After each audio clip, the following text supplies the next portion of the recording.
السلام عليكم حبايبي، كي درتو؟ لاباس عليكم؟ واش اخباركم؟ ان شاء الله تكونوا بخير وبالف خير وبصحه جيده. اليوم ماما امينه تشارك معكم فطورها. عندها الغالي، عندها الحبيب ديالها اللي جاي يفطر معاها. ها انتم وليداتي، عندها اعز الناس. ها انتم حبايبي، ها انتم. هذه الطبيله، هذه ماما امينه اللي وجدت الولد ديالي جاي يفطر معايا. الله يخلي لكم وليداتكم والله يفرحكم بهم. ها انتم وليداتي، ها انتم حبايبي.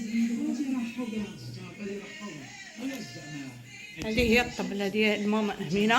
ها انتم كتشوفوا معايا، غنصورها لكم من بعيد. ها انتم حبايبي، هي هذه الطبله. وكنتمنى لكم رمضان مبارك سعيد بالصحه والسلامه والهنا، وباش ما تمنيتو ان شاء الله.